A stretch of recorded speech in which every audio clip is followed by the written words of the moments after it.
Pengunjung dan karyawan Diva Karaoke di Kota Prabu Mulih mendadak gempar. Pasalnya, seorang pengunjung ditemukan tewas bersimbah darah di room 3 lantai 1 pada Rabu 25 November 2020 sekitar pukul 14 waktu Indonesia Barat. Pengunjung bernasib apes tersebut diketahui bernama AF, 34 tahun, warga perumahan Guru, Jalan Tangkuban Perahu, Kelurahan Muara II, Kecamatan Prabu Mulih Timur. Korban tewas digorok dan terdapat 3 luka tusuk di sekujur tubuhnya. Jasadnya tergeletak dalam ruangan karaoke yang berlokasi di Jalan Jenderal Sudirman, Kelurahan Wonosari, Kecamatan Prabu Mulih Utara.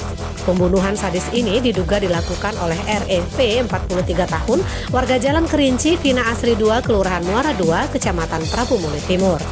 Menurut informasi yang dihimpun, aksi pembunuhan sadis tersebut bermula ketika REP mendapat informasi istrinya YA, 37 tahun, sedang berduaan dengan korban di Diva Karaoke Family.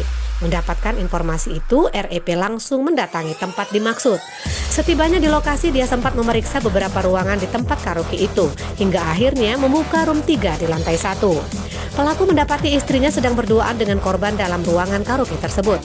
Tanpa pikir panjang lagi, pelaku secara membabi buta menusukkan pisau yang ia bawa ke arah korban hingga korban tidak berdaya karena 3 luka tusuk di tubuhnya. Melihat korban bersimbah darah, pelaku kembali mendekatinya lalu menggorok leher korban hingga tewas. Usai membunuh korban, pelaku tidak berupaya melarikan diri. Dirinya tetap berada di ruangan tersebut hingga akhirnya polisi datang ke lokasi kejadian dan menangkapnya. Kapolres Prabu Mulih AKBP Siswandi melalui Kasat Reskrim AKP Abdul Rahman mengatakan pelaku dijerat pasal 351 KUHP tentang penganiayaan menggunakan senjata tajam dan pasal 338 tentang pembunuhan.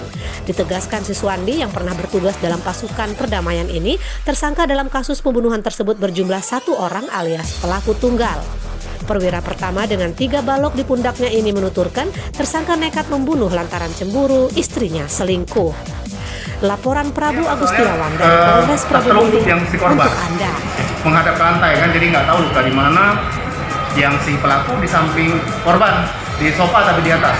Ini untuk pengunjung di sini memang tidak dirazia dulu, pakai mau pisau atau tidak? Ya biasanya kita tas pak, yang kita lihat kan, kita periksa tasnya bawa apa atau makanan. Terus himbauan juga sudah ada di pelang kaca, tidak boleh bawa sajam segala macam. Tapi rupanya mungkin pisaunya itu ditaruh di pinggang mungkin kan. Dengan siapa nama Pak? Egus pak, Egus ya. Egus. Jabatannya sebagai apa? Saya manajer pak di sini pak. Manajer ya? Egus manajer. Iya.